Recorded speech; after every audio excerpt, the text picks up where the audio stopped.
Life has this way of flipping upside down in the blink of an eye.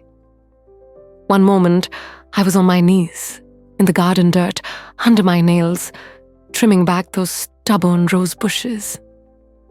The next, I felt a shadow slide across my back and footsteps crunching on the gravel behind me. My whole body froze before I even turned. When I finally did, there was my neighbor standing there, his face calm but unreadable. And what happened in the next few minutes?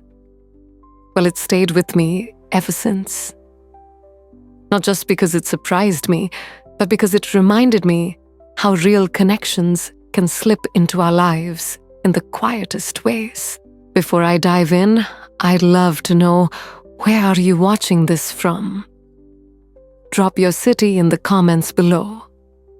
I always smile when I see how far these little stories travel. And if you enjoy spending time here with me, don't forget to subscribe so you won't miss what's coming next. That afternoon had started like any other. The sun was warm but soft, filtering through the old maple tree that's been in my backyard longer than I've lived here. Lavender flowers were blooming, mixing their sweetness with the smell of fresh dirt. My garden has always been my safe place. A little patch of order and peace where the world feels lighter. I leaned in to cut back a tough branch when I heard the steps. Slow, intentional, not just someone passing through. When I turned, it was Michael, my neighbor of nearly 20 years. We've always exchanged polite hellos, maybe a word about the weather, but never much more.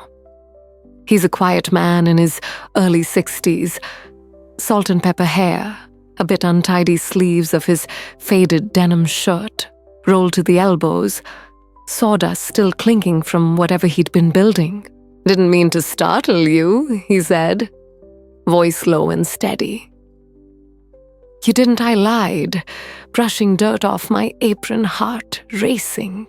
His eyes softened toward the roses. "They're looking better than last year." "You've been working hard," I nodded, trying to find my balance. But there was something about the way he stood there, present, attentive, that made me feel fully seen. When he stepped closer, not too close, I caught a trace of cedar and soap. His hands, rough and strong, hung at his sides. Silence stretched between us, filled only by leaves shifting in the breeze and the far-off chirp of a sparrow.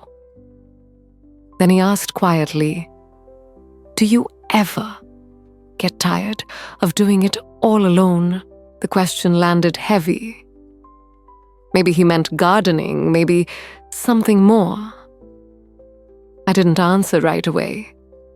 Sometimes words open doors we're not ready to walk through. He didn't push. Instead, his gaze drifted towards the wooden bench beneath the maple. "That's a good spot," he said. "It's my favorite, I admit it. I sit there in the evenings just to listen." His smile deep and thoughtful. "Maybe I'll join you one evening if you don't mind." Simple words, but they carried something else beneath them.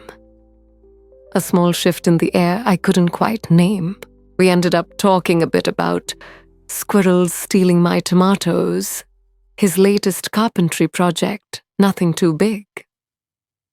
And then he left, walking slowly back down the gravel path, until he disappeared behind the hedge. I stood there, long after pruning shears, still in my hand, the sun sinking lower behind the trees, wondering if my garden had just become something more.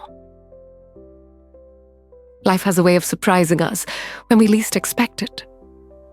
Something about that meeting with Michael shook me up, not in a bad way, more like a door creaking open to a room I hadn't stepped into for years. That night, sitting in the quiet of my living room, I kept replaying the moment I turned and saw him standing there. The warmth in his eyes, the way his words seemed to carry more than he actually said. It lingered. And though I didn't know what, if anything, would come from it, one thing was clear: the next time I was in the garden, I'd be listening for footsteps on the gravel. Days passed quietly, but my thoughts didn't. Every time I went outside, I caught myself glancing at the path, half expecting him to appear. I told myself it was silly. People don't just show up because you're waiting for them. Still, the thought of Michael's calm presence stayed with me, like the soft scent of lavender after the breeze has passed.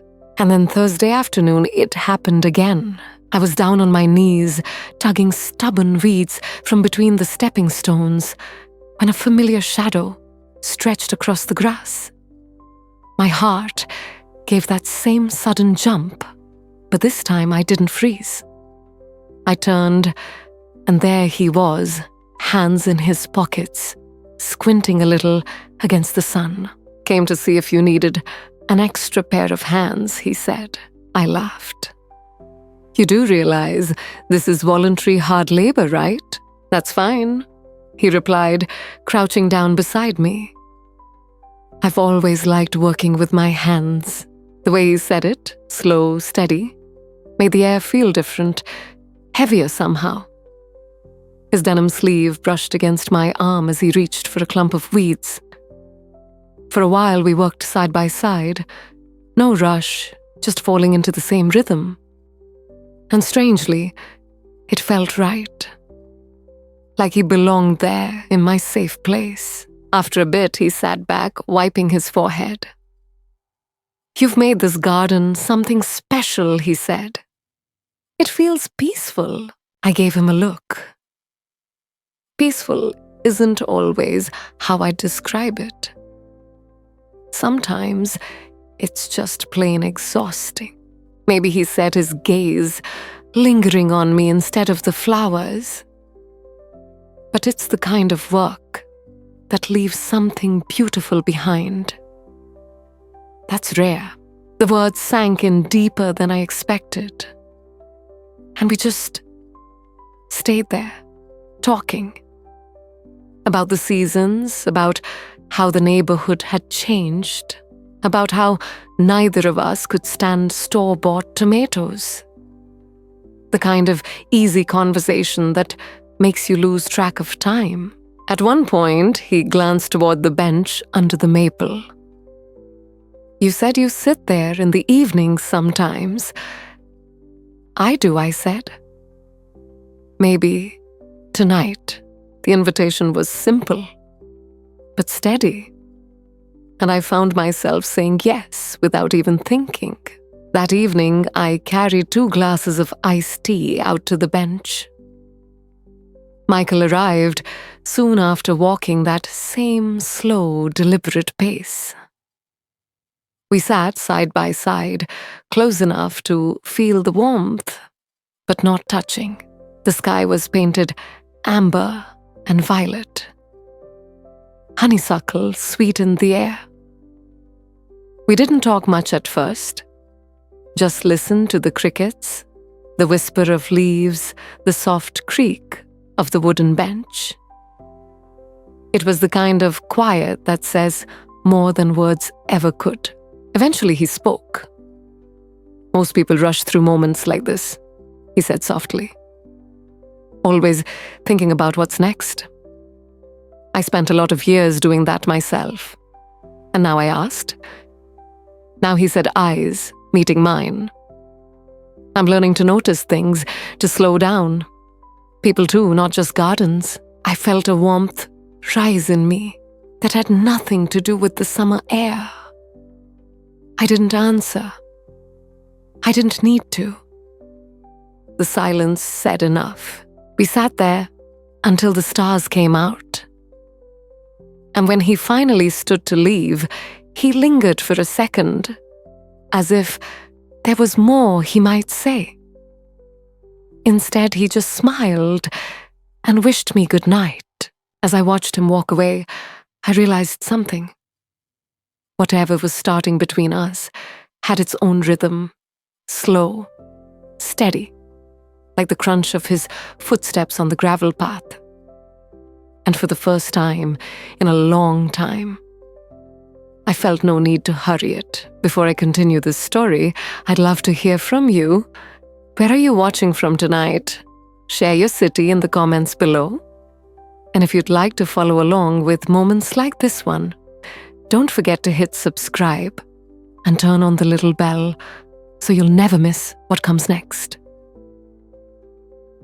The next week brought those golden late summer days that make you forget there's a world outside your own backyard. I spent mornings in the garden, afternoons reading on the porch, half expecting, half hoping to see Michael again. When he didn't show, I told myself it was for the best. Whatever this was, it didn't need me overthinking it. But one evening, as I rinsed my hands at the kitchen sink, I spotted him through the window, standing at the edge of my yard, looking toward the roses. This wasn't a casual walk by. It was on purpose. I stepped outside. The screen door clicked shut. Evening, I called.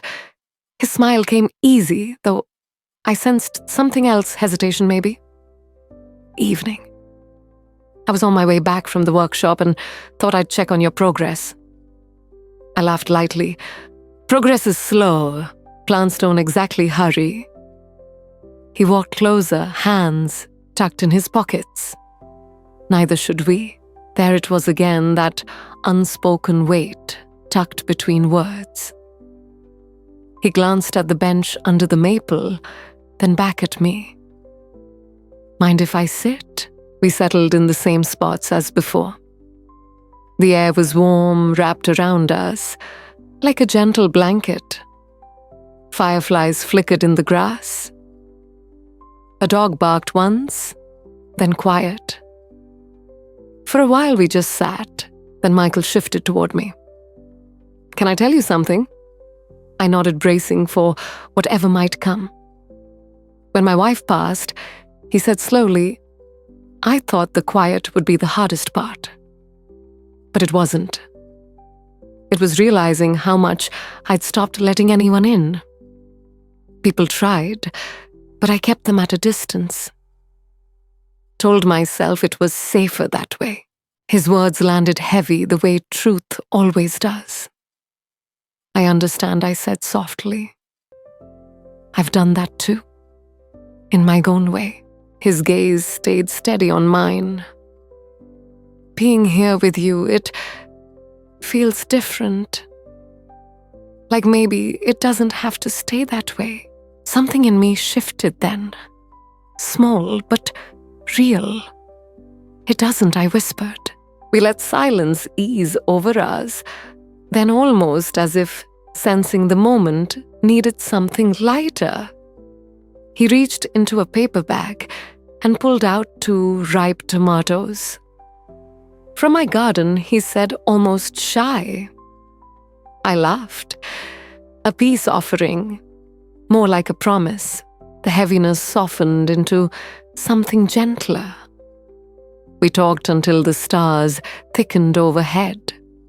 Low voices, weaving through memories. Small joys, the kind of conversation you don't realize you've needed until it's happening. When he finally stood to leave, his hand lingered on the back of the bench. See you soon, he said. You will, I answered. After he left, I sat with the tomatoes in my lap, the night air still carrying his warmth. I realized I'd stopped listening for his footsteps. Not because I didn't want to hear them, but because I trusted they would come. And they did. Late Sunday afternoon, I was on the bench with a book unopened in my lap when Michael appeared, carrying a small wooden box. I made you something, he said, handing it over. It was simple, but beautiful warm wood edges smoothed by his hands.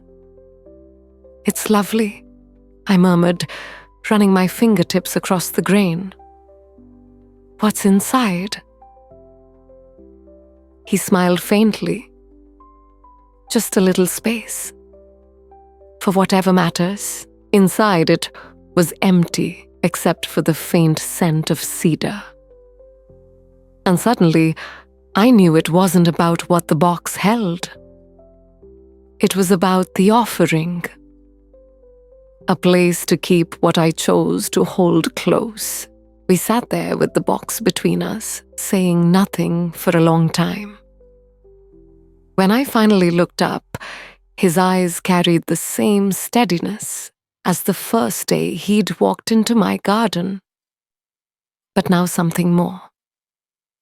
Trust. "I don't know where this goes," I admitted. "But I like where we are." "Me too," he said. "No need to rush." We stayed until evening's coolness crept in.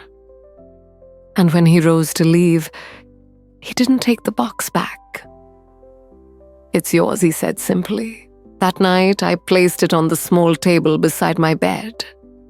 I didn't put anything inside. Not yet. I wanted to wait until the right moment when something felt important enough. And as I turned out the light, I realized I wasn't wondering if Michael would come by again. I knew he would. When he did, I'd be ready to hear those footsteps again. Steady? Sure. Carrying with them a piece I hadn't even known I needed. As the days turned into weeks, something in my world had quietly shifted. My garden was still my safe place, the roses still grew wild if I let them, and the seasons still moved forward the way they always had. But now there was something more. Every time I stepped onto the gravel path, I no longer felt alone. Even when Michael wasn't there, I felt his presence in the quiet, like the cedar scent of that little wooden box beside my bed, or the steady sound of his voice replaying in my mind. I realized that love, or maybe just true companionship, doesn't always arrive with fanfare.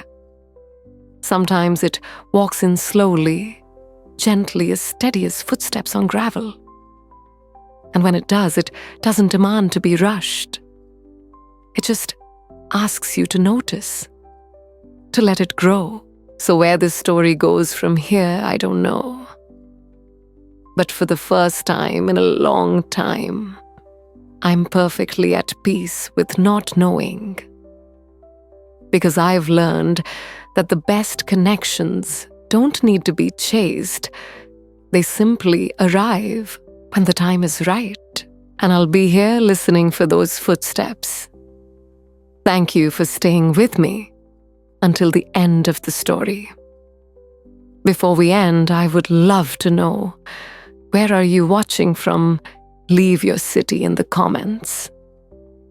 And don't forget to subscribe to the channel and turn on the notification bell so you don't miss the next stories.